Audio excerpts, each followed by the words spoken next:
Good morning, everybody. Today is Wednesday, July 16th, 2014, and this is the Before the First Cup with Lady Pitbull, and I think Jules will be joining me soon enough here, but in the meantime, I guess it's me. So, here we go, man. I woke up and I was freezing cold this morning. Oh my god. It's, what is it? It's 59 degrees here. I think it got down to like 56 last night here, so it's pretty darn cold with this polar vortex overhead that stalled. It's going to be with me for a couple of days here up in Michigan, so interesting stuff going on out there. My goodness, I don't even know where to frickin' start. This thing is just so crazy out here. Wow. Oh, I think Jules is coming on. I think. Let's see. I think I saw her pop in. We will see here. I guess I'll just get started then. Let's see. We've got...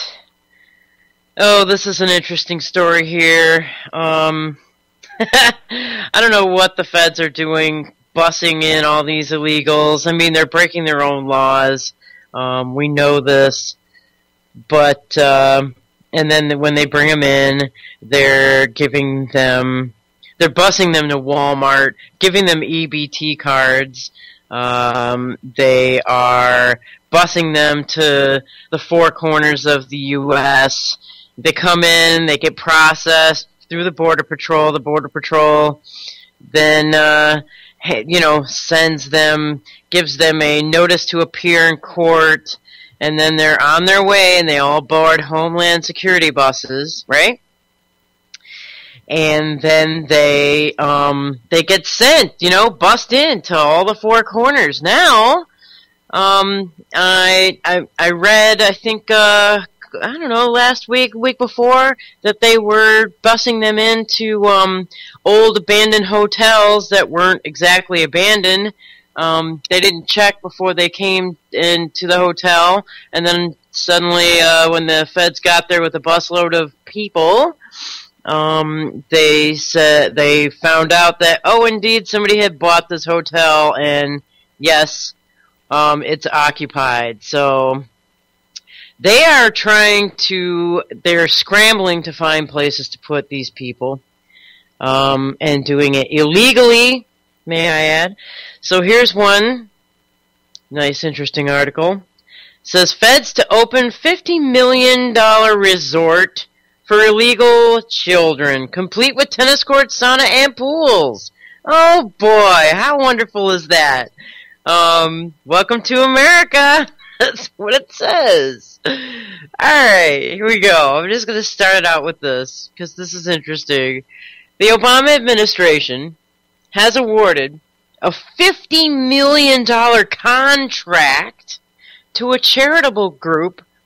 Oh gosh, here comes the pop-ups now, thanks.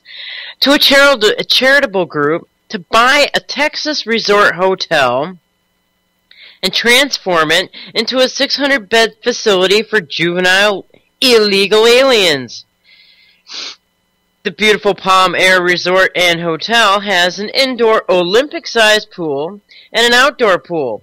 Free Wi-Fi and cable TV are included in the simply decorated guest rooms. Okay, I think we got... there's Jules. I'm going to see if I can't add her in here. Here we go. Yay, it's Jules. Yay, how are you?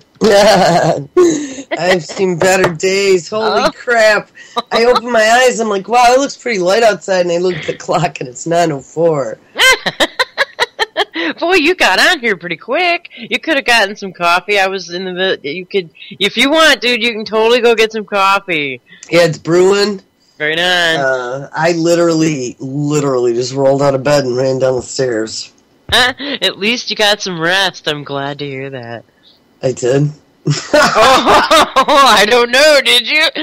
Well, I did yesterday. I feel pretty good from all the sleep I got yesterday, but I could probably sleep more. Yes, absolutely. Well, hey, if you want to go right ahead and get your stuff, I'll just continue reading this darn article. Oh, I'm sorry, I'm interrupting. Look at No, it's all right, yeah, let me no go big get my deal. coffee. Yeah, get yourself together. I'm straight. All right, cool. Cool. I'll be right back. All right. Thank you. Alright, so we've got free Wi-Fi and cable TV are included in this simply decorated guest rooms. Yay! Oh, isn't this so nice how we get to roll out the red carpet for everybody? Oh boy! So the Palm Air Hotel and Suites is set to be sold to a Baptist Child and Family Services. Oh, really? BCFS. Operating under a federal contract, pending local government approval, according to reports from Wescalo, Texas, where the hotel is located.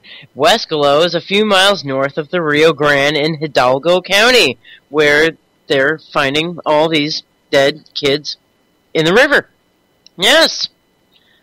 I guess it's better than the dead kids floating in the river and dying in the river and then being sent to this resort hotel. I guess that's better than floating down the river. Oh boy. Alright, the resort hotel for illegal alien children is reportedly, quote, the first in the nation. Okay. Let's see. Palm Air includes tennis courts, a laundromat, and a snack bar. Hey! The plan is to have the hotel ready for illegal alien children ages 12 to 17 by October 1st of this year, a mere 2.5 months from now. It is expected the average stay will be about 15 days. Yeah, right. My butt. The Palm Air Hotel and Suites currently advertises amenities, which has 2 outdoor swimming pools, 1 Olympic size, jacuzzis with an S, guys. That means more than 1. Yes. Sauna, steam room, 2 racquetball courts, outdoor tennis courts, picnic area with grills, and a fitness center with 20 machines and free weights. Hey! Man, those 5-year-old kids can get, pumped up. Yeah! Alright. A luxurious fitness center is on the site at the Wesco Palm Air Hotel and Suites. Guests can also wind down in a sauna after a long trip. Oh, yeah. Those children are definitely going to need those saunas, let me tell you right now. So they can, rest their weary bones from the long trip. Alright. Attached to the space for outdoor recreation at Palm Air Hotel and Suites, BCFS spoke of building a soccer field at the hotel and adding a perimeter fence. Oh, really? They're going to add a perimeter fence to this place, so a prison is still a prison? I would say so. Doesn't matter how luxurious the prison is, it's still a prison. BCFS plans to employ 650 people at the Palm Air Hotel and Suites. Hey, there's some jobs, guys. Which would mean slightly over 1 worker per illegal alien child. According to the BCF website, the charity's jobs pay from, 10 to... Oh, check this out, guys. The charity's jobs pay from $10 to $45 an hour. Oh, isn't that wonderful? Now, $45 an hour for taking care of illegal children in a luxury setting. Hey, man. Sounds good to me. Teach them how to swim, Okay, nice. KRG-TV quoted a BCFS spokeswoman about the purpose of buying the Palm Air Hotel and Suites. She says, it's going to be an intake facility which serves a lot like a hospital emergency room. Krista Pfeiffer, BCFS VP External Affairs, said, we've all seen the photos and the videos of children in crowded Border Patrol facilities. What this site is going to allow to happen is quickly remove those children out of the Border Patrol cells and triage them. Pfeiffer said, yeah, sure, triage them in a sauna setting.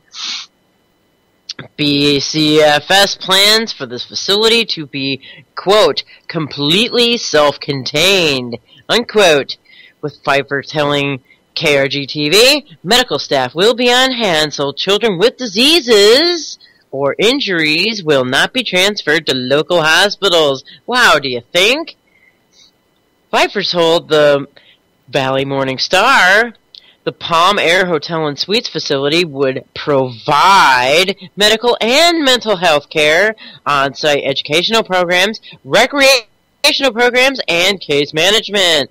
According to a Hidalgo County commissioner, the BCFS contract for the Palm Air Hotel and Suites is an annual one worth, here we go, $50 million per year. Wow, there you go. They got $50 million per year contracts out of the government now. That's wonderful.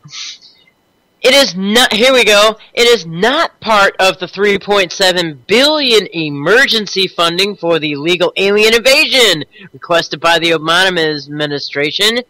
The bill has not yet passed, but it is a good indication of where the money will go. Interesting. So, he's already signed a contract for $50 million a year, but it's not part of the $3.7 billion emergency funding which he asked for, guys. This has gone way...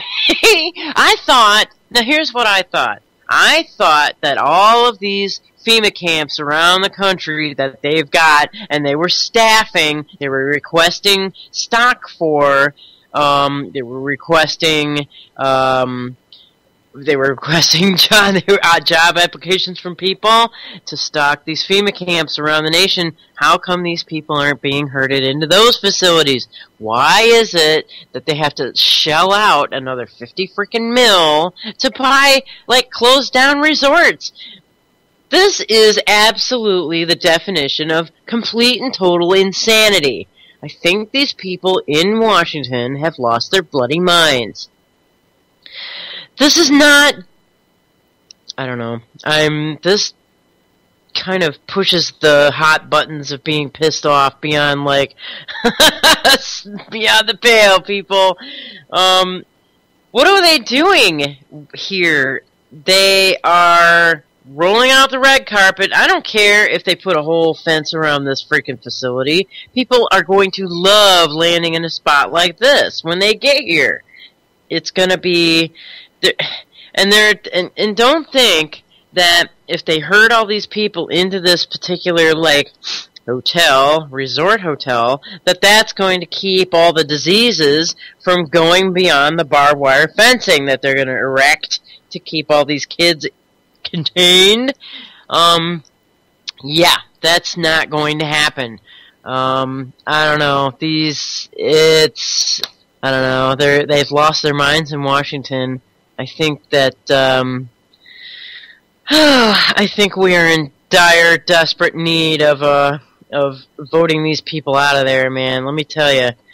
There needs to be some criminal charges brought up in Washington over this. This is just worse. This is Bordergate.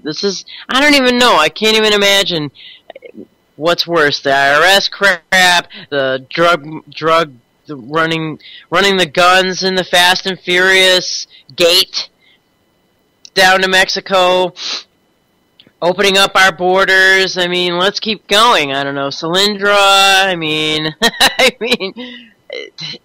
there's just a myriad of criminal activity going on, and they just continue to get away with this crap.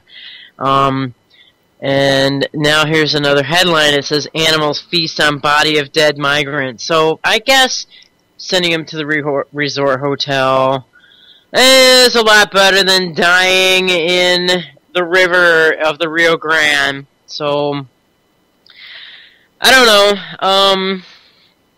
They claim that they're sending some of these people back to their own country, but I don't believe it. They're sending, like, tiny handfuls of people back to their own country. They are Yeah, it's literally, they're calling it an invasion now. So here we go. We're being invaded. And our country is being invaded, and there's nobody stepping up to the plate to stop any of this. Well, except for Stephen Hawking. Oh? Stephen Hawking has been talking about alien invasions for a long time now. Oh, yes, that's right. That's right. I actually ran across that story yesterday. There was, hold on, I just got my coffee and I shouldn't have interrupted, but... Oh, that's all right. And I know this is like an absolute right term, but it actually isn't, because it's talking about being invaded by foreign invaders. Yeah. And so it's all along the same lines. It is. But there is an article. Hold on. Gotta get there. So Jules was tardy this morning. Do I need a note? That's 15 minutes detention. And it's only Wednesday. By the way, I have taken now 3 antibiotics. Yes, I had to give in. I was so sick yesterday, guys. I slept the entire day. Wow. And I don't think I was getting enough oxygen. So you know how you get that really super tired feeling in all your muscles and you can't really do anything? Yes. Yeah, it was pretty bad. So I finally broke down. I had to ask my mom, can you please get these for me? As I'm laying on the couch, I felt like somebody had hit me in the face. And my lungs had hurt so bad, and I'm spitting blood, so that can't be a good thing. I think my sinuses are bleeding.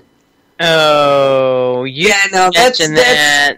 What? You didn't. Well, I noticed. No, that's not. That has happened to me once before when I had a bad sinus infection. So okay, so it's probably from that. Well, I'm sure there's lots of scar tissue in there, but I feel better, a little. You sound a lot better than you did yesterday. Absolutely. Yeah, I don't feel like I'm dying at least. But here, all right. So Stephen Hawking. Here's one interesting thing. So I read this study a couple years ago where. It was a UK physicist had come out and said, we sent those probes out there in the 70s with maps of the solar system and a drawing of what humans look like and a big arrow pointing how to find us. That's just leaving the solar system. We should probably go and get it back. And everyone's like, what? Are you crazy? Why would we go get it back? And he's like, well, Look at what happened throughout history when one culture or group of people went in to another area or, group of people. They got conquered. That's right. Like, oh, yeah, and especially when it's a more advanced race coming into a more primitive race. Now, not saying that we have a more advanced race coming across the border, but I read some very scary stuff by Dave Hodges yesterday, and I don't think I shared it. But I think it was on the Daily Sheeple that they had shared a story of his. And I don't know Dave Hodges personally, but I've heard lots of good things about his broadcast that he does. He does a broadcast. I know Brandon's been on there before. But he was talking about this tribal land of the Aztecs. Did you hear about any of that? No. That encompasses the 8 states in the western U.S.? Oh, really? So it's all like... Well, I'm wondering now. I mean, honestly, it was the first I'd ever seen of that. But I guess that isn't new. No. That's like all part of the Macha La Raza template. Yes. This is all, it's called Extelon. Yes, that's exactly it. Mm-hmm. That is exactly it. It is. So I have heard of it, yes. The La Raza Mac, I guess they were talking about that, and I don't exactly know anything about it. I read it really, really, really, really, really, really late hours of last night. Yeah. But just made me wonder, and it was kind of like we were talking about with Israel yesterday, after looking at that Wikipedia map and reading through it, how Israel is kind of assuming that they should get all of their ancestral lands back. Right. You know, I mean, what if other countries did that? I made that same comparison. I made the same comparison absolutely yesterday. Yeah. Yes. I mean, is that going to be the new thing? Let's go back to, 1,000 years ago and look at where our borders were and decide we want them back? Yeah. That's exactly what the entire template of Mecha and La Raza is all about. And they come here and, they're running around all these protests of the illegal aliens coming in, and they're saying, we want our land back. You're the invaders. You get out of here. That's what they keep saying all over the country. But I mean, how about why don't the Native Americans come to us and tell us to GTFO? Well, I guess they have been for quite some time. I guess, yeah. It's just kind of messed up because I'm kind of in their corner on that one, anyway. Well, yeah, and I mean, any invading group has always probably done horrific things, as a matter of fact. To get to that point, yes. Mm-hmm. And it's the same here. So here, I don't want to interrupt, anyway. Oh, no! Yeah, you're golden. This is perfect. Well, here, let me read you the title of this story about Stephen Hawking. So I mentioned that other scientists. So then, yes, I saw that a couple years ago, but then I ran across the story yesterday, and this was also from 2010, so it was a few years ago, but the title just caught my attention. Stephen Hawking, Earth could be at risk of an invasion by aliens living in massive ships. I was like, what? Professor Hawking said, we only have to look at ourselves to see how intelligent life might develop into something we wouldn't want to meet. I imagine they might exist in massive ships, having used up all of their resources from their home planet. Such an advanced alien would perhaps become nomads, while looking to conquer and colonize whatever planets they can reach. It would be too risky to attempt to make contact with alien races, he concluded. If aliens ever visit us, I think the outcome would much be like when Christopher Columbus landed in America, which did not turn out too well for the Native Americans, unquote. I would tend to agree. I would too. Smallpox. Remember the smallpox blankets that they were giving the Native Americans? And bam, man, that's it. Once those, and boy, does it seem like it's happening again right now? Yeah, smallpox. Wow. Smallpox and everything else they're bringing over the border. I do want to talk about that, but let me get a cup first while we're... Sure. Now I have the physical cup, now I gotta get the cyber cup. There you go. And it is hump day. So come on, we can't let that one go by. That's right. Hump day. It's hump day. I might have one on my desktop. Hold on. I usually right on. This machine. Yeah, man. So this is kind of like Christopher Columbus happening right now in reverse. Except that, when supposedly, I'll say, when supposedly Columbus came to America, really it was down south in, I don't know, what was it, the islands way down past Florida. How long did we do in history? I sucked in history in school. I hated it so bad. I'm playing catch-up now 10 times. Well, I know he had is that Columbus Santa Maria, the Pinta. The Pina, the Nina, and the Santa Maria, yeah.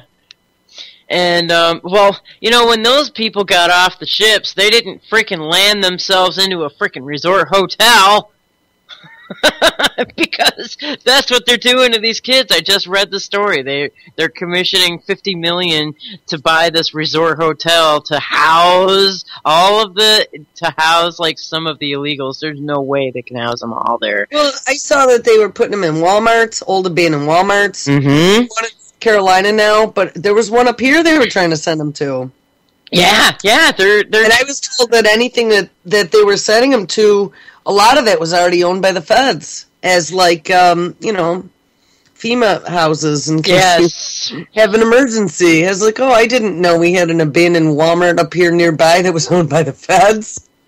Yeah, there's like makeshift FEMA facilities all over the place that they're trying to utilize now. But instead of using the already existing FEMA places that they've, spent the last 2 or 3 years, like manning and stocking and things like that, I don't even know if they're using those facilities. They're just buying new ones. I mean, God, come on. It's like, it just makes me mad. It makes me mad that they're just sinking all this money that we do not have into this illegal venture of invasion. Hang out big time. It's huge. I'm not twanging this morning though. I'm all right. I'm still not. I don't have my bearings yet. Yeah, that's all right. Twanging by 10. Don't worry. Maybe 10:30 at the latest. But. That would be a cool coffee cup. I'll be twanging by 10. Do I have to make one in Photoshop? Yeah, that's pretty cool. I'll have to write that one down. That is cool. I like that. Oh my God! Make it out of rhinestones, so it glows and glitters. Twanging by 10. I think people liked the gold glittery cup yesterday that said, "I woke up this way." Yeah. It's like my theme cup. I might have to get one of those. That one was funny. Anyone who knows me knows exactly what that means. Mm-hmm. Absolutely. I think that they were meaning like glamour girl stuff because the cup was gold and sparkly. That's not me. Right. Me neither. I hate hot pink and glitter and crap. Oh my God. Oh. There's nothing glittery. I'll be waking up in the morning, I tell you. By the way, speaking of what glitters and what is gold, it is the 63rd, hold on, 60th anniversary of Godzilla. Wow. In commemoration, jeweler Ginza Tanka has created a 24-centimeter, 24-karat solid gold statue of our beloved monster. Gotta be kidding me. No, I'm not, and it can be yours for 150 million yen. Jeez. Solid gold Godzilla. Gosh. Come on. I mean, talk about wasteful. Yes. I mean... So where did all the money go? Into the solid gold Godzilla. I told you. Solid gold Godzilla. What is the problem? The vault to back our dollar. What country did that come from? Japan? Jeez. Now, did you hear that story that I dropped you yesterday in regards to the new bank?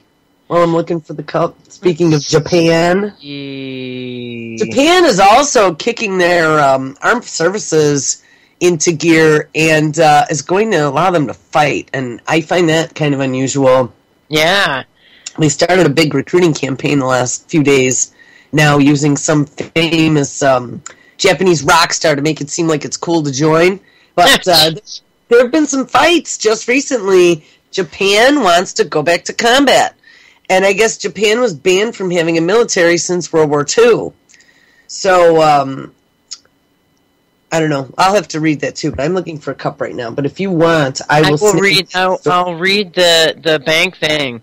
Yeah, do you have that? Yeah, I got it right in front of me.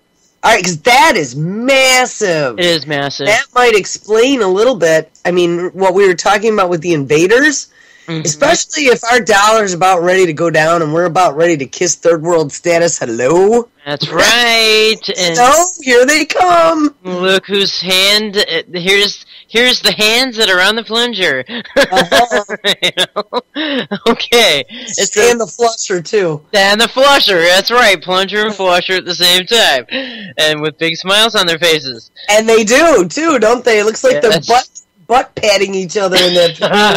They are. That's exactly what they're doing. Here we go. It says BRICS. We're going to call it bricks, right? I guess. That's what I was calling it. Like shitting Shitting Oh, shitting a brick! Here it comes, guys. Get ready to get some toilet paper. BRICS established 100 billion bank and currency pool to cut out Western dominance. So here we go. Here comes. Wait, tell them who's in the picture, like all cheering and high-fiving each other. It says left or right. Russia's President Vladimir Putin. He's got a nice big shit-eating grin on his face. India's Prime Minister Narendra Modi. Brazilian President Dilma Rousseff. China's President Xi Jinping. Oh boy, it's China and South Africa's President Jacob Zuma joined their hands during the official photograph of the 6th BRICS summit in Fortaleza, Brazil on July 15th. So it was yesterday, guys. They're still there. They're all having a great time. They're going to usurp the freaking Federal Reserve. Or something. They are forming their own bank that's going to use their currency and displace ours. They're going to trade amongst themselves, not using the U.S. dollar. At all. At all. Here we go. The group of emerging economies signed the long-anticipated document to create the 100 billion BRICS Development Bank and a reserve currency pool worth over another 100 billion. So we've got 200 billion like so far invested here. Both will counter the influence of Western bank-based lending institutions and the dollar. Bingo! The new bank will provide money for infrastructure and development projects in BRICS countries. And unlike the IMF or World Bank, each nation has equal say regardless of GDP size. Each BRICS member is expected to put an equal share into establishing the startup capital of 50 billion with a goal to reach 100 billion. The BRICS Bank will be headquartered in Shanghai, India, and will preside as president of the first year. And Russia will be the chairman of the representatives. Quote, BRICS Bank will be one of the major multilateral development finance institutions in this world, unquote. Russian President Vladimir Putin said on Tuesday at the 6th BRICS Summit in Fortaleza, Brazil. I'm saying that wrong, who cares? The big launch of the BRICS Bank is seen as a first step to break the dominance of the U.S. dollar in trade, as well as a dollar-backed institutions such as the International Monetary Fund and the World Bank, both U.S.-banked institutions. BRICS countries have little influence within. Quote, in terms of escalating international competition, the task of activating the trade and investment cooperation between BRICS member states becomes important, Putin said. Russia, Brazil, India, China, and South Africa account for 11% of global investment and trade turnover, almost double in the last 5 years, the president reminded, of course. Each country will send either their finance minister or central bank chair to the bank's representative board. Membership may not just be limited to just BRICS nations either. Of course not. Future members could include countries and other emergency and here we go. This is the key here, you guys. Future members could include countries in other emerging market blocks such as Mexico, Indonesia, or Argentina. Argentina, I knew it. Yep, it sorts out its debt burden. Here we go. BRICS this is messed up, you guys. This is entirely messed up. BRICS represents 42% of the world's population and roughly 20% of the world's economy based on GDP and 30% of the world's GDP. Based on PPP, a more accurate reading of the real economy. Total trade between countries is 6.14 trillion, or nearly 17% of the world's total. Wow. That is like nutbag, you guys. This is incredibly insane. All right, I just kind of messed myself up here. The 100 billion crisis lending fund called the Contingent Reserve Arrangement, or CRA, was also established. China will contribute the lion's share, about 41 billion. Russia, Brazil, and India will chip in 18 billion. And South Africa, the newest member of the economic bloc, will contribute 5 billion. The idea is that the creation of the bank will lessen dependence on the West and create a more multipolar world, at least financially. This mechanism creates the foundation for an effective protection of our national economies from a crisis in financial markets, said Russian Vladimir Putin. The group has already created the BRICS Stock Alliance, an initiative to cross-list derivatives to smooth the path of international investors interested in emerging markets.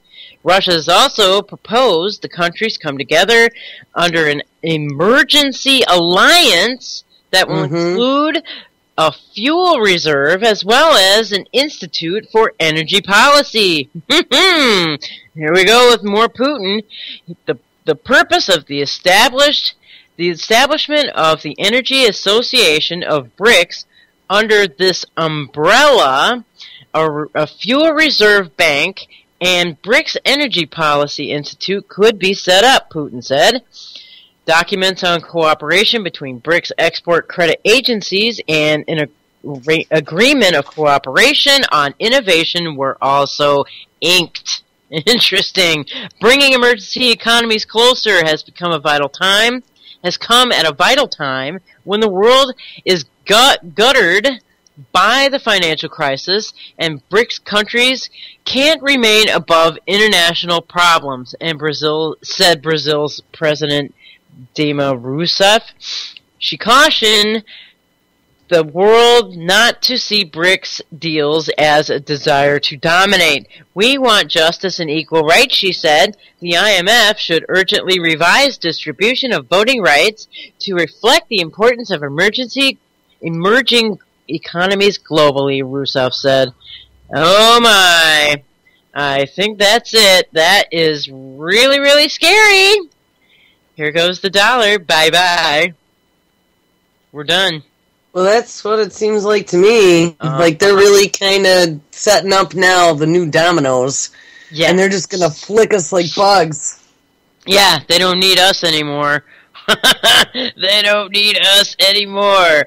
And it's that's why Putin's been really quiet. Did you notice? He got real quiet. Yeah, well, it's because he's too busy inking this right here.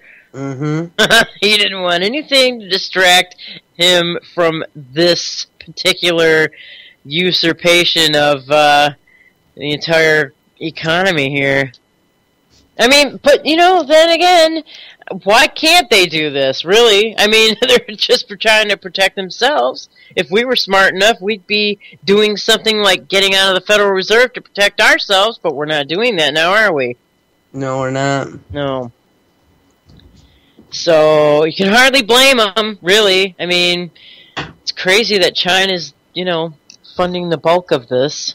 And then if Mexico gets in on that, then that's going to be real interesting. Well, there also was a court case that I saw yesterday. U.S. loses multi-billion-dollar court case against China and India. Oh. And what was interesting is that was two of the members on that board you were just reading, the new economic board, the global economic board. Oh boy. That's interesting too. Holy crap. What's going on, man? The world's falling apart. For us. Yes.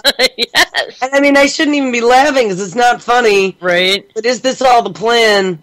The World Trade Organization agreed on Monday this week to side with claims against the United States made by both China and India concerning U.S.-imposed tariffs on products exported to America.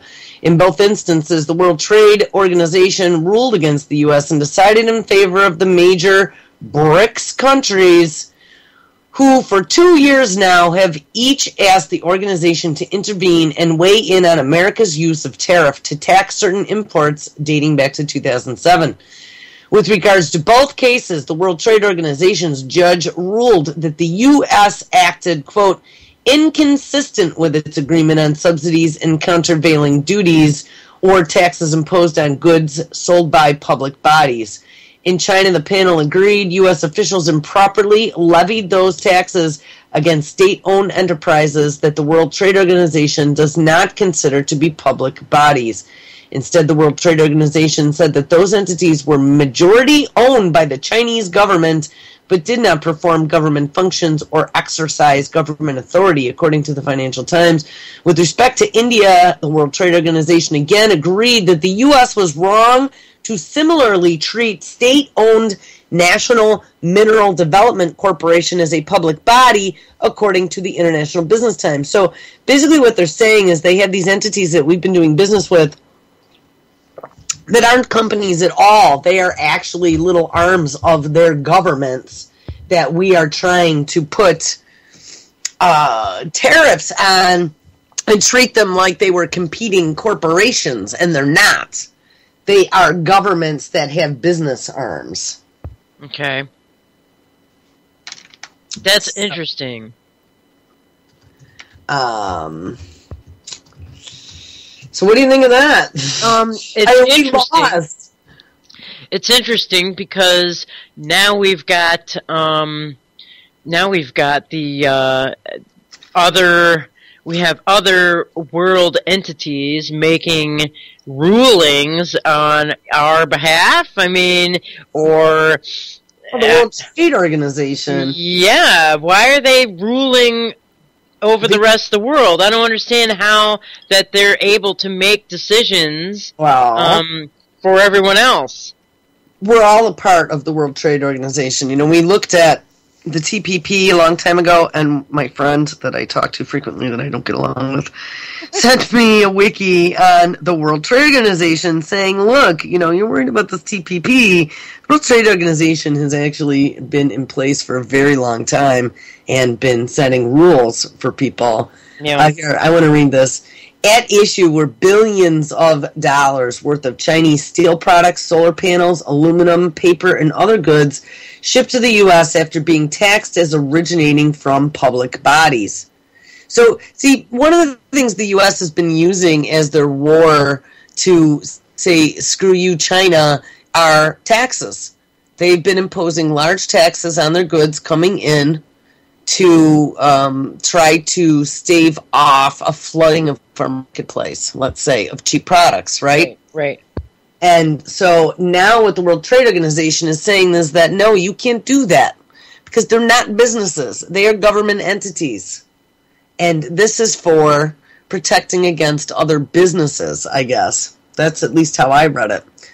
A public body versus a government entity. The panel's decision, writers reported, reflected a widespread concern from the 160-member World Trade Organization over what many see as illegal U.S. protection of its own producers. So, yes. So they're basically saying, no, you can't use tariffs to keep all the shit out of your country. We're just going to dump it on your market, and everyone in your country that manufactures this, screw them. Yeah. Cheaper. Wow. Mike Froman, the U.S. Trade Representative, responded by saying Washington was, quote, carefully evaluating its options and will take all appropriate steps to ensure that the U.S. remedies against unfair subsidies remain strong and effective. Nevertheless, Froman added that the World Trade Organization's ruling in the India case constituted at least a partial victory for the U.S. How was that possible? The panel's findings rejected most of India's numerous calls to challenge our laws, and determinations is it's a significant victory for the United States and the U.S. workers and businesses making these steep products. I don't see how that is a win, and from TPP, we're even losing even bigger. Yeah, how is that constituting a win? That's like a big L for us. I mean, big time, right? That doesn't make sense. No, not at all. Boy, I can't believe the Orwellian doublespeak of these freaking articles. It's pretty messed up. And, I listen to Jimmy and Lance 3 times a week, and that's one of the things that they talk about. I mean, they definitely... I've been watching this quietly, and you and I were talking yesterday, too, how now the Dow's over 17,000. Yes! I just watched a business clip on one of the news networks last night, and yeah, they've broken 17,000, and guess who is going to be laying off the most people that they've laid off in at least 5 years, in large numbers, and it hasn't hit the headline news yet, but it will. Microsoft. Oh. Yeah, now here's what's interesting. Those are high-paying jobs, first of all, because they're programmer jobs. It's because of some sort of merger that's happening with Nokia's Motorola mobile division. So I'm assuming that they're probably going to take the mobile Windows programmers and chuck them out a window and keep the Nokia programmers. But guess where Bill Gates, and this was back even when I was doing tech stuff 15 years ago, guess where Bill Gates opened an entire huge programmer village that he could pay few rupees as opposed to, $80,000 US. In Russia? India. That's right, they've got yeah, the there's rupee. a programmer village there. Yep. Oh my. Yikes, yikes, yikes. Yeah. What the hell's he doing to us? Bill Gates is helping take us off at the knees. Yes, he is. And he's getting to profit for it, and they're probably going to put him in a right-hand chair. Oh, you know it. Mm-hmm. Or maybe so he thinks. I don't know, man. That dude is like arch enemy of the people. And the thing is, he's when as soon as he gets all established over in India, as soon as he lets that ride for, 10 years, 15 years, he's going to cut them off at the knees too. Believe me. Well, they're part of the Universal ID program right now. How many millions were in that program for the cashless society? Oh, yeah.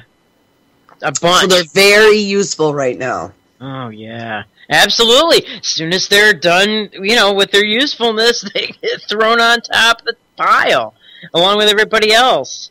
Mm-hmm. But it looks like they're taking down the U.S., man. The U.S. Yeah, I think we're going first. I really do. Yep, I agree. Totally agree. Oh, here's a good one. See, I was trying to do stories and find a picture. So I either have one that's like a big spray painted concrete sign from the 50s, it looks like, and it says, "Get more out of life with coffee." That's a good one. Or, let's see, this one is "Coffee solves everything." Or, this one is a big tractor trailer, and on the back, and it's a liquid tractor trailer, and on the back of it, it says "Best coffee on the interstate." That's a good one. And it's a tractor trailer, too. Actually, I kind of like that one. Go for it. Like you go get a straw. That sounds like a Bill Hicks skit. This little coffee skit that he does. I'm just coffee covered in skin right now. Was it me? No, hopefully it's not. No. There was a file that just downloaded, but I didn't download a file. Whoa! I just heard that ding ding. Bizarre! I don't know. Oh my god, they do all kinds of weird stuff. Alright. Crazy. Well, I don't know where to go from here. I do have some more stuff, but let me please post my cup so I can stop being distracted. Yeah, go for it. All right. Absolutely. So now, now we've got this BRICS Bank being established, and it'll be up and running soon, and they're going to be able to create their own economy. And boy, oh boy, this is all also interesting. The World Bank's going to take a big shit over this, I'm sure. And then the banksters, the thing that kind of worries me about this whole thing with this BRICS Development Bank is that it's going to put out, the bankers in England and we're all this, the WHO and World Bank, all, it's based out over in Europe, all that. What in the heck are they going to do to counter this? Are they going to start World War III? Are they going to try and, like, you know, send, like, suitcase guys over there to, you know, bomb, you know, other countries? Are they going to ramp everything up? They aren't going to take kindly to being pushed out of the world's economic markets here, and I have a feeling that there is some big, big stuff coming down the pike as a result of this new development. So, and I don't know, that's what scares me about it the most. So it's just kind of a wait and see type of situation. I know that there's people in Wall Street right now that are not happy. I betcha that the stocks are going to go down because of this little move that Putin's pulling. You think so? I think. I can't imagine that Wall Street would feel too warm and fuzzy over all this. I bet you they won't. But, you know, hey, they've got their artificial tire inflator to inflate the freaking numbers up to over 17,000, so the bubble is going to burst soon. You bet your bottom dollar on that. So that's high, too, 17,000. I was really surprised when you said that. Yeah. I've been hearing that for a while. It's never reached that. Never. In history. It's never gone up that high, ever. And it's just this inflate. You know, they're pumping it and pumping it and pumping it. And when it goes, it's going to go hard. And it's going to go fast. And so, but everybody, all those, and they don't care. They don't care if their stocks are... They don't give a rat's ass if their stocks go down to nothing, because most of those insiders, like Warren Buffett and George Soros and all those people of those kind of ilk, they've all betted on the puts, like Lance says, and they're going to make money out of the back end of all this. Right. They all do. Yeah, which is exactly how the Rockefellers built their dynasty back in the Great Depression when the 1929 crash happened. They all bet that it was going to crash because they made it happen that way, and it's sick. This crap's got to stop. There was a video quite a long time ago, and it was like confessions of a trader or a Wall Street banker or something, and that's pretty much what it was all about. That's what he talked about. They don't care if it goes up or it goes down because they always make money. Yes. Off the back end, absolutely. So, you know, I don't know. Anyone who thinks that just because it goes down, you know, it's bad for everyone is wrong. Right. Oh no, it definitely props others up. You know, it's bad for most, but others, woo! You know, they get a big old lift, and they get to be, you know, running to their little banks or whatever when this collapse happens. You know, there's people that are going to be celebrating this. I think so. Like Russia. Russia. China. Yeah. South Africa and Brazil. They're all going to be dancing. Can you even believe that? They're going to be dancing in the streets when things collapse here. It's going to be crazy. Mm-hmm. I don't know. Might be time to move to one of those countries. You know? Not that I would. We need to take back what's here right now. Yeah. How do we do that, though? Yeah, especially... Told you, man. They got the back door open, and they're chucking the fixtures out right now. That's exactly what they're doing. Absolutely. Oh, boy. Here, well, buckle your seatbelt, people. Mm-hmm. Oh my god. Alright, I gotta post this cup. I get distracted again. Well, I was trying to so you could do that. It's okay though. I know. You know what? In the morning, I have a real hard time focusing because it's like shiny baubles distract me. What? Over there! Oh! That's pretty funny. Why I don't sleep, because I'm always afraid I'm gonna miss something. Really? I was like that as a kid too, yeah. Oh, that explains it. Like when I get going, when I get going, I hate to go to sleep because something's going to happen while I'm sleeping. I know it. I'm just sure of it. Oh my gosh. I love not... well, yeah. I mean, once you get me started, it's hard for me to stop then. Right. Sleeping is my best friend. Yes. It's mine too. I love sleep. Sleep and I have not been acquainted very well recently, but when we do get acquainted, you can never tear us apart. That's right. I can type now. That's right. An hour into the show. Blood says shiny bubbles. Shiny baubles, yes. Bubbles. Oh, now PT. Here we go. UCY.TV! Yay! Yay! B4. And listen, backspace. I hate this notebook. First cup with Jules and Lady Pitbull. Alright, I think that's all, right? Live now. I gotta double check, make sure I didn't do typos. I did that a couple weeks ago.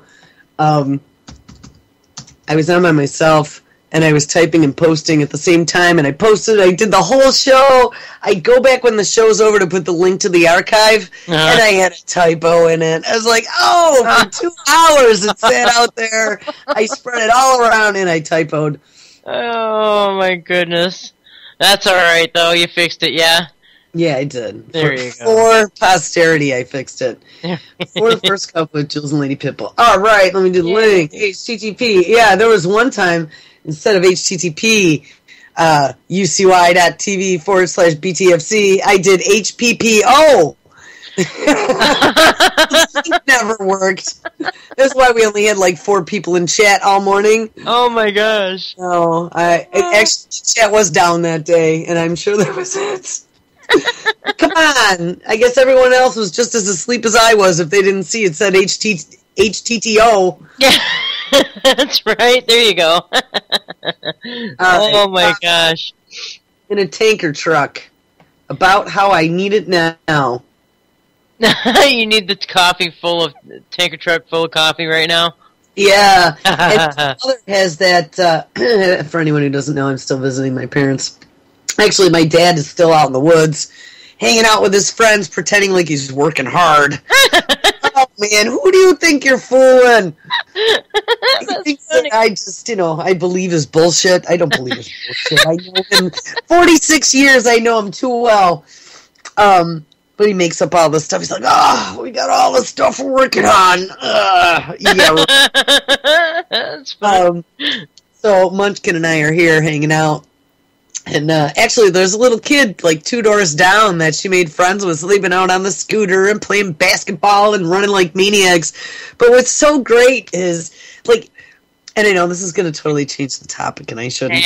But sorry. Anyway, the fact, like, having your kid at the place where you grew up, on the same street that you played on, playing with the same Fisher-Price toys that you played with as a kid, like, she is just loving the 1970s Fisher-Price as compared to, like, the crap they have now that are the big chunky plastic things, non-choking hazard with no little accessories. Right. I had just about every accessory because my uncle had worked there years ago. There's a Fisher-Price in one of the factories is up in East Aurora. Oh, wow, no way. North of Buffalo, yeah. So for every Christmas and holiday and birthday, we always got whatever the newest, weirdest Fisher-Price toy was. That's awesome. Yeah, my mom saved them all. She put them into big black garbage bags and had stuck them up in the attic all these years, Neat.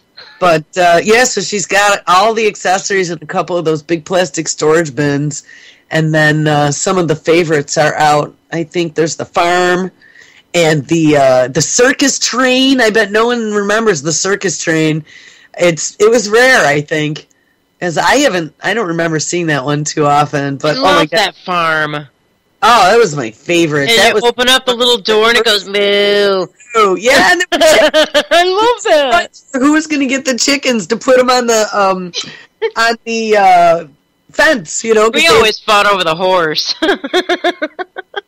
Yeah, I have 2 horses. There's a black and brown one, and there's a cow, And there's pigs, the little pigs. Oh, yeah.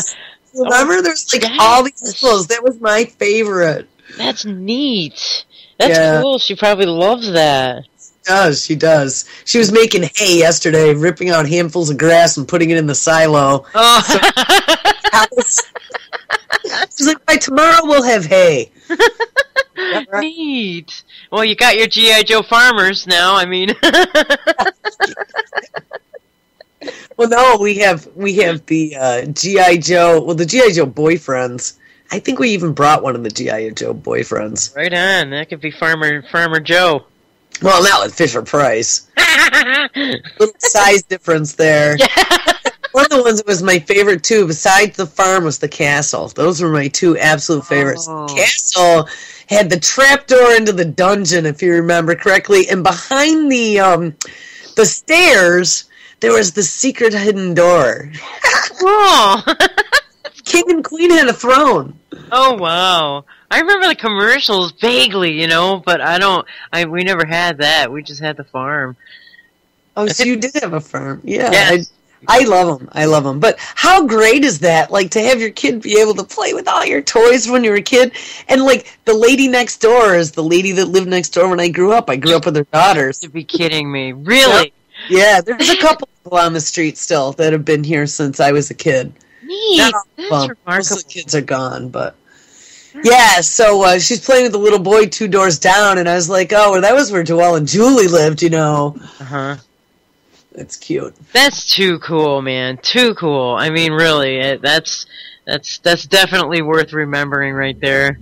Right, and that's why we're still here. Like, why go home? I grew up on a circle, too, so there's no traffic here. And if there is, it's just one of the neighbors, and everyone knows not to go fast because there's kids out there, Sure. But you can, at my house, there's no sidewalks. In my development, they wanted to keep the rural feel. They said, bullshit, it's because you were too cheap to put in sidewalks. But, so there's no sidewalks. And I do live on a closed, in a little development that's closed, but it's not a court. This is like one of those, what do they call them? Cul-de-sacs? Yes, cul-de-sac, yes. Cul-de-sac, yeah. Now, there is a cul-de-sac, like, I don't know, 5 houses down from where I live. But on my street, you got punk-ass teenagers that, there's probably only supposed to be 20 down my street, and you got punk-ass teenagers that whip past my house at like 40 sometimes before they have to step on the brakes to make the curve that goes around. Oh my God. You can't just let the kids go running around out there, and you can't see them. I mean, it's kind of distributed. Here, we had every one of these. We moved in here when they first built it, so it was early 70s. There were so many developments in the early 70s. But all the kids on the street were the same age, within like 2 or 3 years of each other. We all started kindergarten together. It was like Lord of the Flies out here growing up. Well, it was. And, first thing in the morning in the summer, we'd go out and we would come back, we'd chow, get something to drink, to eat for lunch, and you'd be out until the street lights came on. And we were like, we're getting called to come in. Come on, let us play one more round of hide and go seek. With 15 kids. Right. So I don't want to take her home and have her sitting in the house with no friends to hang out with. Right. That's no fun. We might actually stay one more day. Oh, good. Because it's only Wednesday, right? Sure. And I don't need to start cutting shows until the first cut show is Saturday morning. So if I get home by tomorrow afternoon, then I can do what I did the last couple of weeks and just cut 18 shows in 2 days. Oh, my God. Yeah, it's kind of a marathon, but yeah, it at least has been buying us a couple days at a stint of summer vacation before Mom has to go bury herself for 3 days. Yeah. Oh, my goodness. That's not the last stint of your summer vacation, right? You're going to go somewhere in August, yeah? Oh, yeah, and there's lots of places to go around here. We can travel around. I'm just saying, I'm not traveling anywhere, though, in August. Just here we travel. We have friends all over the place that we go visit and do things with. But that's good. Very good. Mm-hmm. Always a good deal, man. Always a good deal. I'm like getting so... I probably will save this for Friday. It's only Wednesday, but I'm getting so pumped up right now. I'm so excited for Sunday because my friends from England are coming here, and I'm just so anxious to see them. It's the punk band called the Subhumans, and they're fairly well known in in punk circles. Awesome. Yeah, man, they're good friends of mine. I'm permanently on their guest list, and they playing a show. Yep, they're playing a show, and I haven't seen them in I don't know. I think it's been 3 years, maybe Wow. 2 years since they came here last. So I'm super geeked to see them. It's like yes, Yay! my friends are coming. Wendy's gonna be crowd surfing. You know it. Woohoo! Slam dancing, getting in the mosh pit. Yeah, I love that. I did that once. Oh, it's so much fun. I love mosh pits. So someone gets poked in the eye. Right, it's all fun until somebody gets hurt. Oh man, it's wonderful though. It's a great way to get your aggressions out, you know. Mm-hmm. Yep. Yes, I do, Blood. I do know the Subhumans. They've been friends of mine for years. Oh. Some visitor want an autographed T-shirt. That's right. I don't recognize that name. I don't remember them. Oh man, they're. I mean, if you go to a punk show, the chances are that someone's got the Subhumans on their leather jacket is almost 99%. Someone in that crowd's gonna have the Subhumans on their leather somewhere. So, yeah, it was pretty cool, man. I don't know. I just kind of hung out with them one day, and we just all became really good friends. I'm friends with the whole damn band. Well, it'll be interesting to see how many gropes they get from TSA. Huh? I will ask them that. Especially being friends with you. That's right. Maybe I shouldn't have said anything. They're already here on tour right now. Oh. Yeah. Absolutely. I'm going to ask them that, actually. I will ask them that. They've been talking about the surveillance state. They've been writing about it in their songs for years. For years. Way before 9/11, they've been writing about the surveillance state. They're completely hip to all this stuff that we talk about on air. Let me tell you that right now. Yeah. Well, that's good. Absolutely. You know what's interesting is if you go back to the 80s, punk bands as well as heavy metal bands, there are quite a number of heavy metal bands that has been pointed out to me were really hip. Yes. Absolutely. Now, I was a punker, but dang. Somehow you keep cutting out. I don't know why. Dang, are you there? Heck yeah, man. Oh man, there's a problem with this call. I don't even know if I'm on the air. Am I on the air, you guys? Did we drop?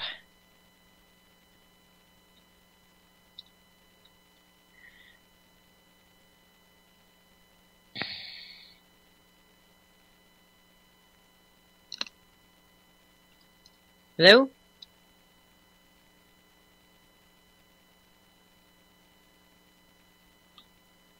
Fuck.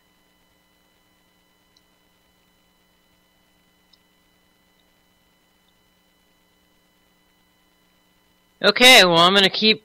Oh. Alright, I guess I'm gonna keep talking. Somebody said no, and now they're saying yes. They're saying I'm on. So, man, Jules dropped. Okay, you can hear me, but nobody else. Alright, dang, Jules fell off. That sucks. Okay, so now the call's dropped. I will have to call again. Let me see if I can't get her back. Here I am calling. Hey, there you are. Are you there? Hey, yeah, I think I'm back. Oh my god, you're just... Was that both of us? No, it was just me, apparently.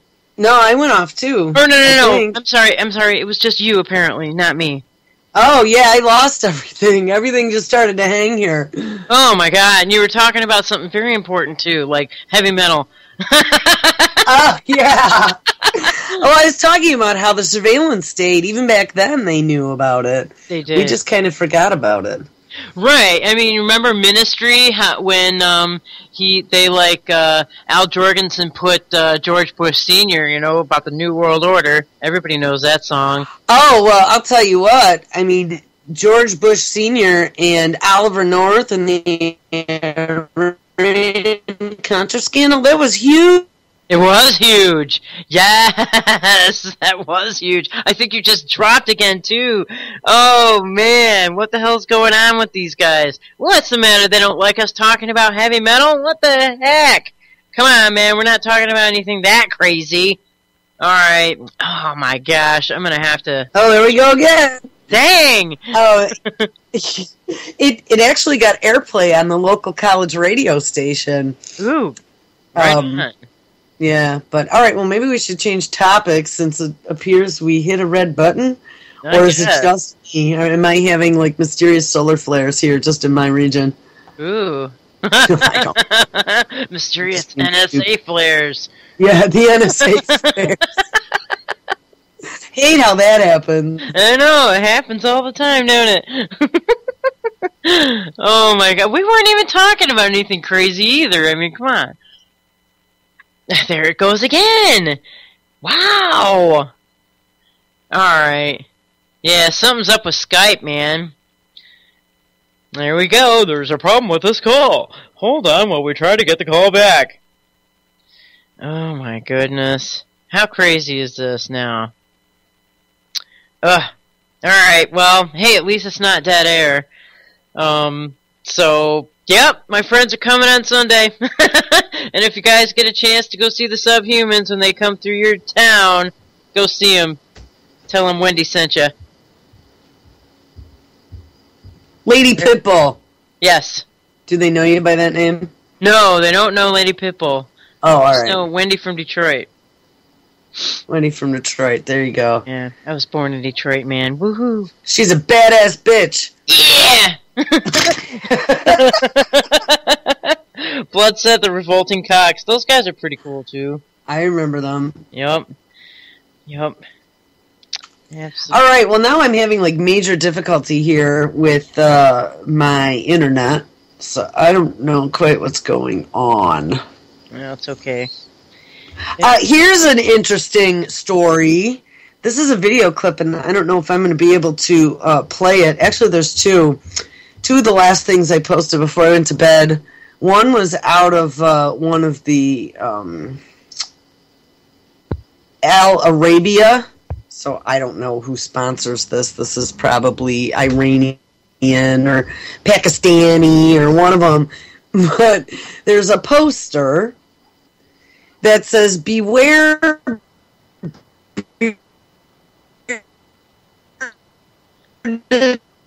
terrorists."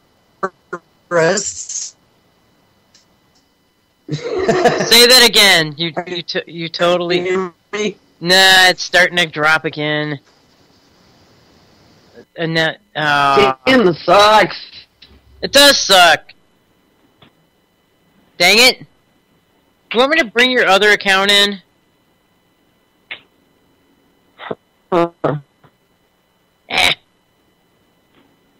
No, it's right sitting next to me here, and there's a voice on that one.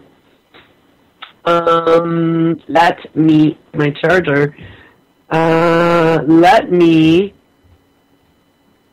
hang up here. Oh, this is really going to suck, because I'm going to be trying to do this on speakerphone. Oh. Can I plug in my headphones? Should we disconnect and try and reconnect? Maybe that'll work. You know what? No, I think it's my internet here. Okay. Unless are you having trouble too? Because you're hosting the call. No, I'm solid here. It's my connection here. Yeah. Yeah, so it's me. What I can do you know how to answer a phone call if a call comes in? I do, but the last time I tried to do it, it cut everybody off. Wendy? So, but I can try again. Hopefully it won't turn into a big cluster F. At least I hope not.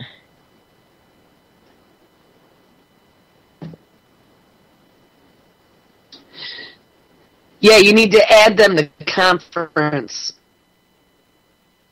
Okay. You need to add conference. Do not hit the big green button. Okay, and then just say add. There's one that's down below. It says just add Did to you hear conference. me? Yeah. Yes. Want to try it? Add to conference. Yeah. Do not hit the green button. Yeah, do not hit the big green button. Well, I gotta forward to you first, and then I gotta call in with my cell. So it's gonna take me a second. That's okay. Cross your fingers on this, guys. This is So I guess shooting on the air. Yeah, I guess you. No, I hate that. So go talk, and I'll set it up. Okay, absolutely. Well, forgive us. It's troubleshooting on the air, but that's okay. We'll get through it. It's just another day in the live radio, man. So get used to it. We'll try to straighten everything out here. Let's see. Good Lord. Where do we go with all this? I guess. We can talk about, let's see. Oh, here's one. Here's one that I kind of wanted to talk about, because Jules always talks about, we're talking about NSA here, I guess, right now, real quick. She's always talking about how to just flood the NSA, just, with meaningless babble and typing and all this crap. So, I guess Germany, Angela Merkel got all her feathers in a rumple when, she found out they were eavesdropping on her and her staff. So, she's got a plan now to take on the NSA. She's, she wants to block the eavesdroppers with classical music and use typewriters. I think that's so funny. You there? Nope. It keeps dropping. Let's see. Not okay. All right, I'm gonna hang up here, and I'm gonna try to dial in. I forwarded the phones to you. Okay. All right. Let's see if this works. Cross your fingers. All right. All right. Alright, there she goes. Let's see if this works. Oh, I'm all nervous because the last time I did this, I ended up cutting everybody off. So, I don't want to do that. Alright, phones are forwarded to me. So, Merkel, let's see. Alright, there's that call dropped. Now, hopefully, we can get this other one coming in. Bear with us, guys, because I'm going to answer this phone correctly here. Everybody send me some good vibes so I can do this right. So far, nothing. So far, nothing. I don't know. Angela Merkel wants to give a big FU to the NSA. Okay, add to group.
Hi guys.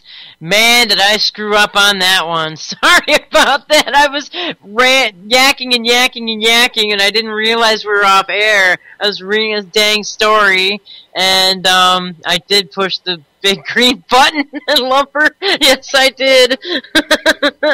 Now I'm going to try and get Jules back on air. I'm going to try to do this somehow. Alright, let me try. Let me try to add it again here. I will try to call. I'll try calling again. Yikes, oh Rama Jamma. Hey, you've been live. Jeez. I don't know if this is going to work out with UCY here. I just launched this again because I saw you weren't talking. So, sorry guys. I think the call got put on hold. And I answered it just the way you said it, too. Well, I don't know what's going on then. Why all of a sudden now it's putting calls on hold when we take calls, because it shouldn't be doing that. Yeah, that's weird. And that's That's what it was doing to me before, though, too. And I tried to answer, like, incoming calls when I had the phones forwarded to me, and it's doing just that. It did just that, just what it did to me. So, that's... And you didn't hit the big green button that said answer call? No, I did not. I hit the bottom one that said add. Huh. Isn't that weird? Yeah. All right, well, I guess we got to start over again. I guess so you were talking about the typewriters, you were talking about Germany, you were talking about the fact that there are 10 spies, at least, that they've discovered. Yes. Yes, and Angela Merkel was pretty mad about the CIA eavesdroppers and the NSA spy gadgets in their own offices.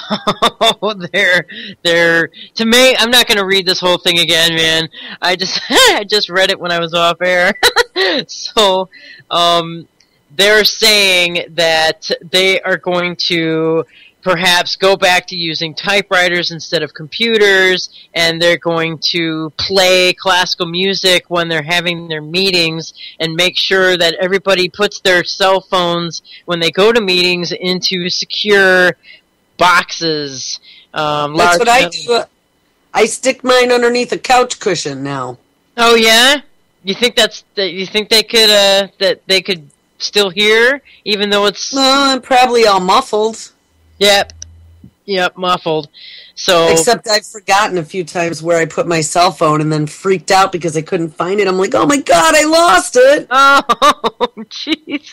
And if you try and call yourself, it's all muffled. You can't hear it. Yeah. Oh. Like hours later, it's like, oh, wait a second. In a moment of paranoia, I stuck it underneath the couch cushion. Well, the best thing to do is go stick it in your car.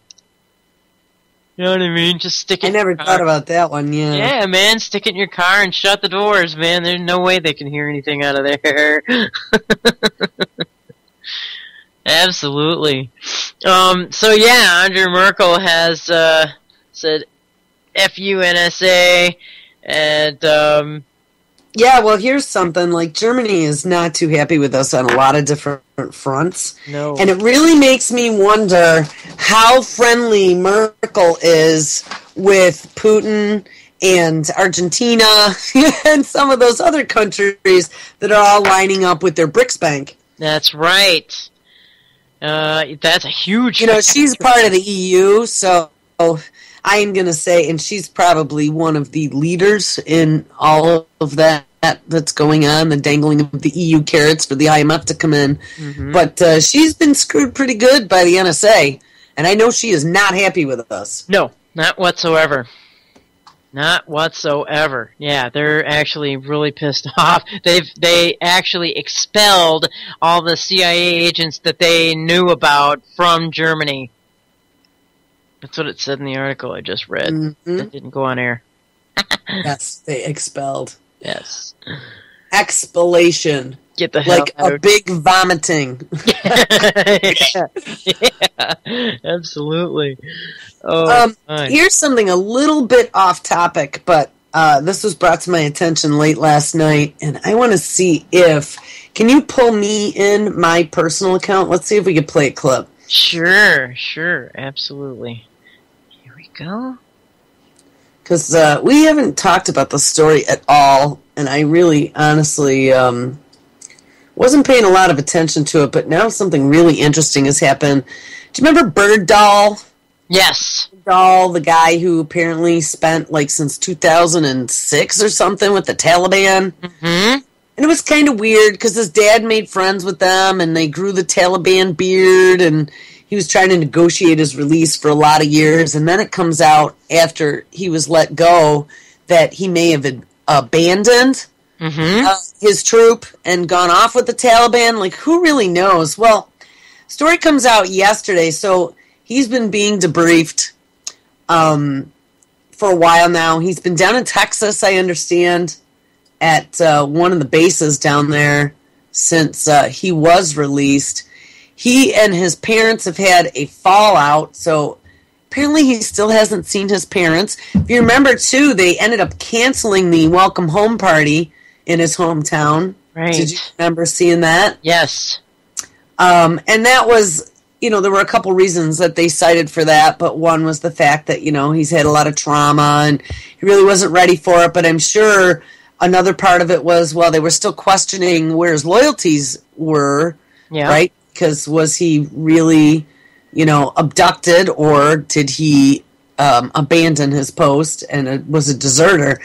Well, now a story comes out yesterday that he is going back on active duty. Since he hasn't even been home yet. That's interesting.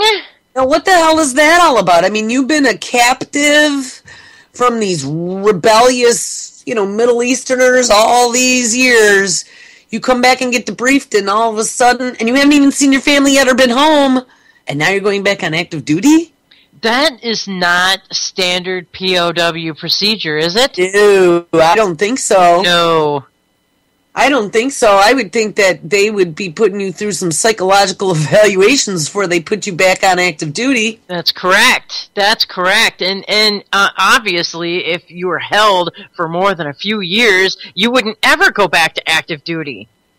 Yeah, why would you do that? Because of the PTSD issues. Hello? Exactly. And then what did they do to him that, we haven't discovered yet? So, here, let me see if I can get this clip to play. So it's titled, Bergdahl Returning to Active Duty. Oh, my goodness. Maybe this will work, please. Army Sergeant Bo Bergdahl could return to active duty as early as today. The man held by the Taliban for 5 years and accused by his brothers-at-arms of desertion is expected to re-enter life in the military after a recent round of therapy and counseling. Let's get to Pentagon correspondent Barbara Starr following developments for us. This is some quick turn, Barbara, isn't it? Good morning, Chris. What they have found in the military, each of these captives are able to return to society, basically more relaxed, more able to cope, all on different time frames. It's been about 6 weeks or so for Bo Bergdahl, and my Pentagon sources are telling me as soon as later today, we do expect an announcement that he too has finished this reintegration phase, recovery, counseling, therapy, and will rejoin the active duty military. The word is he will likely rejoin a unit somewhere in Texas where he has been undergoing therapy, because logically that puts him close to the medical team that's been helping treat him if he runs into additional trouble. One of the most interesting things, perhaps, though, now that he's completed this therapy phase of his treatment, it will allow the Army to have its investigating officer sit down, talk to him, and in a more formal sense, ask him questions about his disappearance back in 2009 from his base in Afghanistan. How did he disappear? What happened? Did he walk away deliberately? For the first time in over 5 years, to get Bo Bergdahl's side of the story. Then the Army will decide how to proceed, whether he has any legal liability in what happened. Now, is that not strange? So they don't even know if he abandoned his post or anything yet, but they're going to let him come back? That is just, especially with those shootings at Fort Hood. Right. And, you know what I mean? And we're going to scrutinize now, and everyone, shouldn't he be really considered like a domestic terrorist? At least take some freaking precautions before putting him back to work.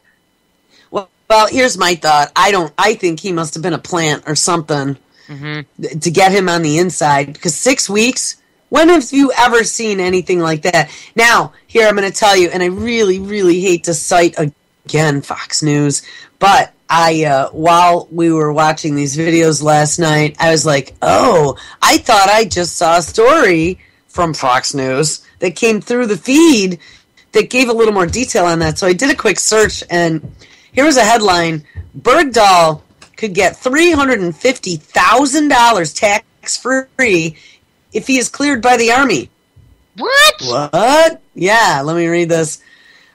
Army Sergeant Bowie Bergdahl could have a tax-free $350,000 dropped into his bank account if the current investigation into his disappearance from his base in Afghanistan was not considered desertion, and if he is deemed to have been a prisoner of war for 5 years as he was held by Islamic militants. The 28-year-old soldier, for whom the U.S. traded 5 senior Taliban operatives held in Guantanamo Bay, was set to return to active duty on Monday after spending 6 weeks in medical rehab at Fort Sam Houston in San Antonio. They say essentially he will be working a desk job, says Pentagon spokesman Colonel Steve Warren, telling reporters at the Pentagon on Monday. Bergdahl is due approximately $200,000 in back pay for the time he was in the Taliban hands, and he would be eligible for another $150,000 if an ongoing probe determines that he was a prisoner of war. Both sums could be tax-free for Bergdahl, who was promoted from private first class to sergeant during the time that he was held. Bergdahl was moved to the U.S. Army North Command on Saturday, shifting from the U.S. Army South Command, which had overseen his arrival in the U.S. and reintegration. Under Army North, he will return to work and live in standard military barracks, which I thought was also odd. He's being assigned to the protocol office, which assists soldiers in military procedures and etiquette. Yeah, well, if he abandoned his post, that's a good place to put him then, huh? Wow. It's pretty messed up. And here they even said, that's the worst place to put him. Yeah. They're pulling his clearance, so I'm not sure what he is supposed to do, said one Army official speaking on condition of anonymity. They were not authorized to publicly discuss the sergeant's case. Bergdahl is now able to leave the base and is escorted by his care team when he does. He recently visited a shopping mall to buy items for his computer, and the group was seen in a local restaurant, say people with knowledge of his movements. Bergdahl still has not spoken to his parents, although he has sent 2 letters to them at their home in Idaho.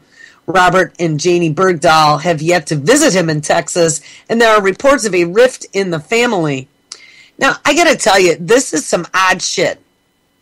And look at where he's located, too. He's from Idaho, but he's been in Texas all this time. What's been going on in Texas? Yeah. What's been going on in Texas? A lot. Yeah. Immigrants. We got all these immigrants, and then we got, terror warnings. Yeah. We got this guy who spent 5 years with the Taliban. Mm-hmm. And now we just put him in a position of military insiderness. Yeah, he's going to get paid either way. Well, I don't know. It says, under the tax rules for military pay, enlisted personnel can exclude active duty pay while earned while serving in a combat zone, and according to the Department of Defense's financial management regulation, payments to former captives generally are not taxable if the captive status resulted from the deprivation of personal rights, such as terrorist activity. Bergdahl's status as a POW can only be determined by the Secretary of the Army after the completion of the investigation into why he walked off his post in eastern Afghanistan in June of 2009. The Pentagon said Monday that the investigation is still continuing, but gave no further details. My, oh my. That is a head spinner right there. It is. I don't know what is going on with this. Also, several soldiers who served with Bergdahl have come forward to say that they believed he intentionally deserted his post and put his fellow soldiers at risk when they went to look for him. So I don't know, guys. I don't know what this is about. Like I said, this came up late last night, and I was like, wow, good question. I haven't really been paying attention to the story. I haven't either. However, it really is highly suspect that suddenly now, like, when his family, when they found him, were all over the news. They were actually at Obama's side. Yeah, notice he hasn't done an interview or anything yet. Yeah. They were at Obama's side going, oh, our son, and now all of a sudden no one's speaking to each other? No one's speaking to each other. No one's saying anything about it. He hasn't gone home to see his parents. Wow. He's rejuvenated and rehabilitated in 6 weeks' time. Wow, it's a record. Yeah, to me, this seems really oddball. Mm-hmm. Something is wrong big time. Something is not right in Kansas, Toto. And they're going to give him $350,000. Yeah. Whether they find back on active duty. Yeah, whether they find him guilty or not. Yeah, I don't get that. That's weird. Something is definitely. I mean, even if the CIA did send him in as an asset, I mean, this weird sort of red carpet treatment doesn't really get played really on any of their agents. They don't usually do this kind of treatment. You know what I mean? After they've come back or whatever, you know what I mean? It's this whole thing. Right, they get a new name and they disappear. Yeah, they get completely. So maybe this Manchurian Candidate, as what was suggested by somebody in the chat room, might, be able to go off on a base or whatever and pull some kind of crap on one of the bases there. I mean, it's all entirely possible. I mean, he could have been brainwashed into being a jihadi. Well, and then they could always blame it on him when the terrorists come across the border in Mexico with the nukes. That's right. And there you go. Oh, it was Bergdahl. We know something. I don't know. He was with the Taliban. He knows all of our, he's been studying our defenses. Mm-hmm. I'm just tossing dumb shit out there. But all I got to say is, right, we've talked about this before. When something smells funny, pay attention. Right. And that one smells really funny. I don't know what's going on with it, but that doesn't make any sense. No, it's really, really something to pay attention to. We should probably start paying attention to it because it seems to me like they're going to use him for something else here. Something. This Bergdahl story is not over yet. There was a story, too, out of Utah yesterday, or maybe the day before, that came out about a National Guardsman who went kind of apeshit and killed 2 people. Wow. I found it was interesting that they said that he was a National Guardsman to point out that he was in some sort of military service somewhere. Wow, I haven't heard that at all. Here, hold on. We'll play this one, too. I might as well take advantage of it while Police in Utah saying Army National Guardsman shot and killed 2 people before taking his own life. It appears that he kicked in the door and then opened fire on the male and the female individual that was in the room.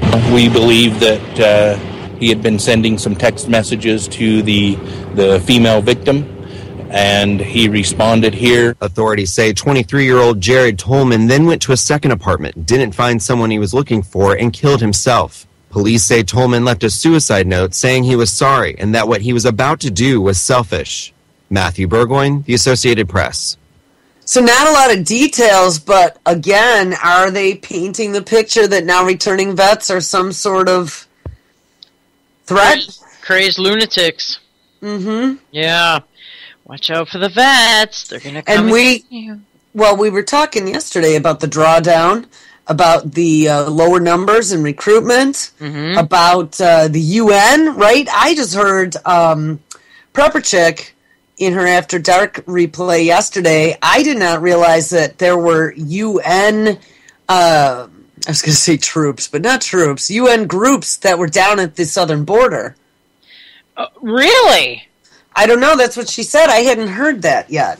That's significant. Well, if they are, they're bringing them in for this illegal immigration crisis that they're staging here on the border. So that wouldn't surprise me whatsoever. No, it wouldn't surprise me either. And I had actually even questioned that. Like, well, if it's such a humanitarian crisis, like kind of sarcastically, where's the UN, right? Isn't that what they pride themselves in? Sure. We could start dropping drone bombs on the border. Right. Peace bombs. Yeah.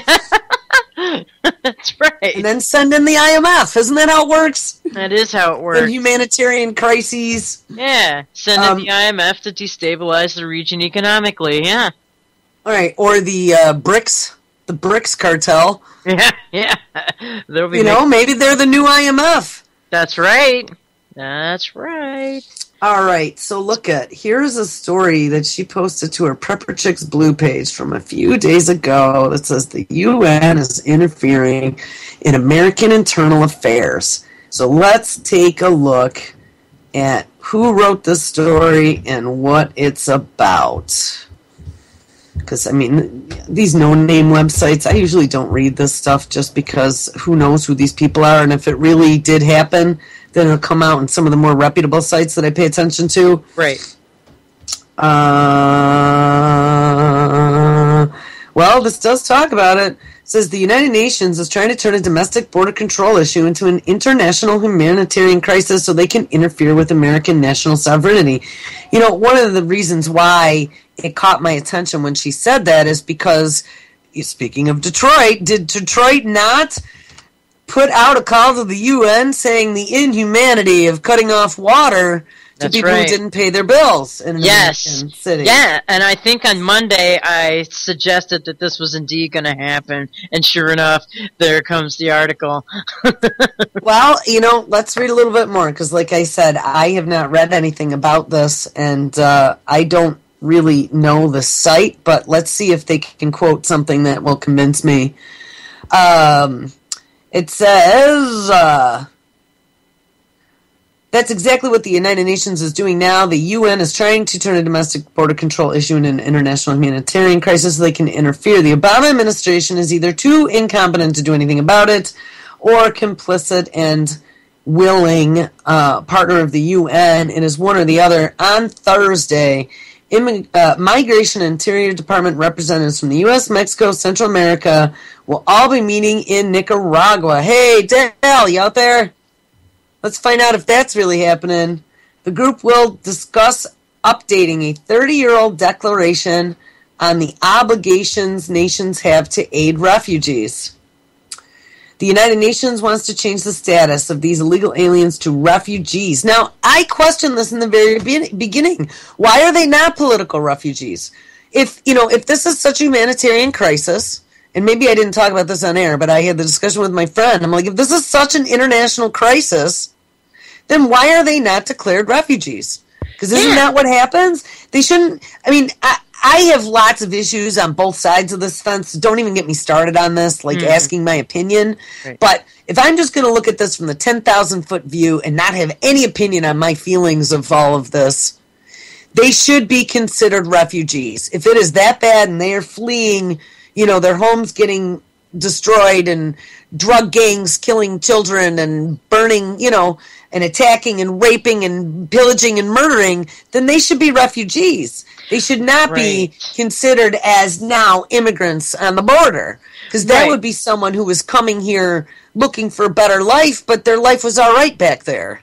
Right, and or apparently, at least they could survive without major humanitarian issues. And apparently, the president or whatever of Guatemala said that there's nothing really here that they're running from. There's everything is pretty status quo here. She was like, it was a female president. She was. I didn't see that. Yeah, maybe I should try and find that because. If you want, while I'm reading the rest of this one, that would be. I haven't seen that. Yeah. All right, so this article says the United Nations wants to change the status of these illegal aliens to refugees, even though they are not by definition refugees. By doing so, the UN essentially hopes to delegitimize our southern border and force the U.S. to accept millions more illegal aliens into our country.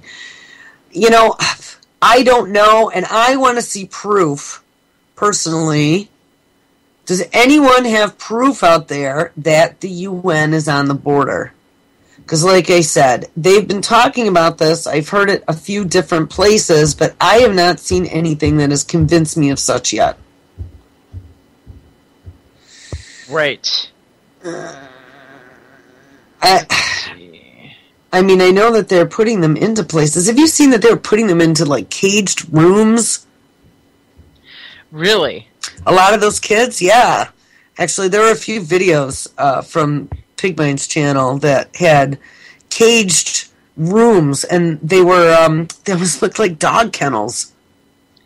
Wow. And that's where they were putting all the kids. Crazy.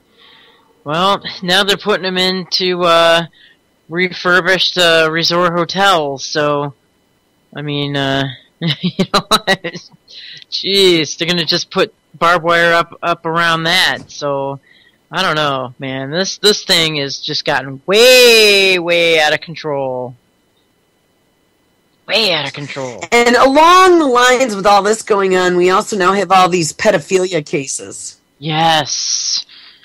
Uh-oh. What? Oh, I heard an echo. I thought I lost you for a minute. I'm losing my internet again. Oh, dang. All these pedophilia cases that are coming out now. Did you see any of that? Yes, I've seen some of them. Absolutely. Well, just recently, I saw the woman that they put in charge of the investigation in England has said that this is not for her and she's stepping down. Oh? That was last night. Dom somebody? Hold on. I'm trying to find it. And there was also a big arrest that happened. Dozens of theme park employees have been arrested after being caught in sex stings targeting pedophiles and child porn possession at Disney World, as well as Universal Studios. Oh. And SeaWorld, dating back all the way to 2006 in Florida. Now, how many times have we talked about, like, the creepy feeling I've always had about Disney World? Yes, and I have actually had some kind of insider information that totally supports that whole thing.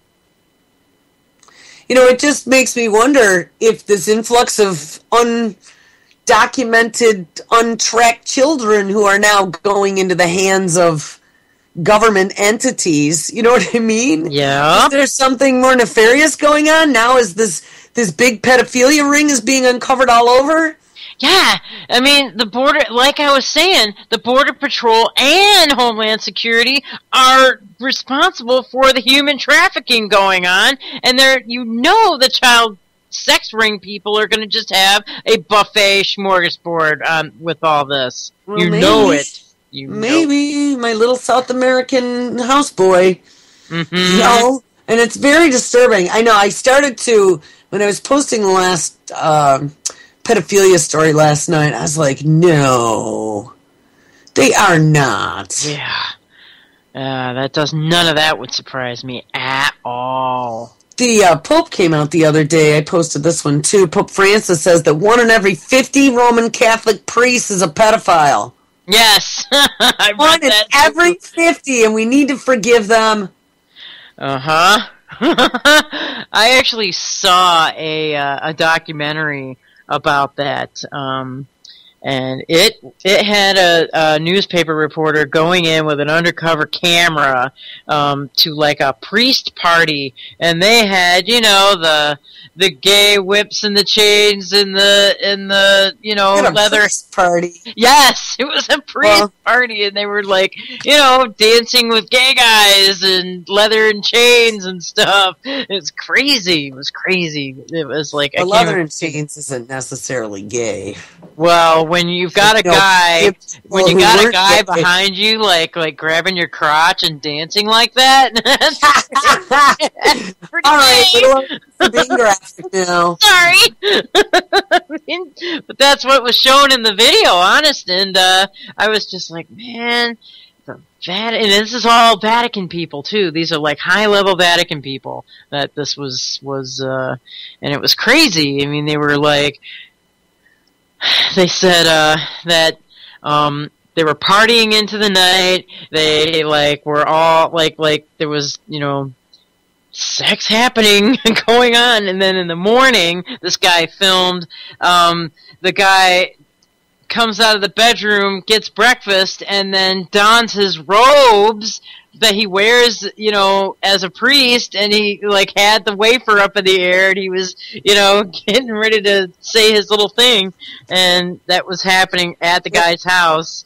Where'd you see this? I saw, believe it or not, it was a Frontline documentary called, Secrets of the Vatican, and, that whole, and I pretty much. It was on MSM? It was on the, not MSM, it was on the public channel here, public access TV, the left-wing TV. I was just kind of messing around on the TV, and I was like, this sounds interesting.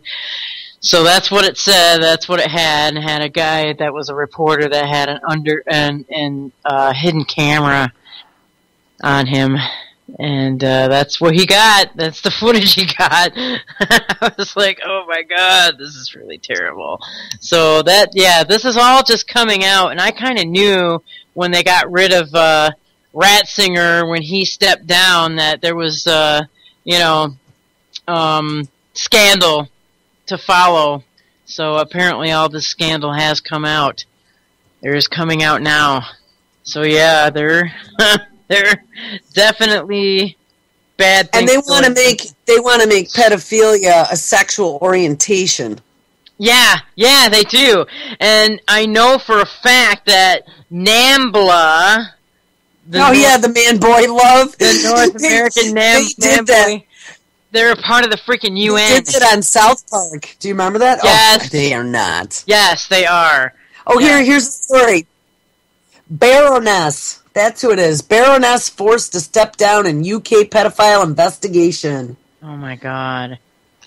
Right person for the job. Oh boy. And anyway, what I was going to say is, on Prepper Chick's page, I just saw UK Foreign Secretary William Hague has also announced he's stepping down.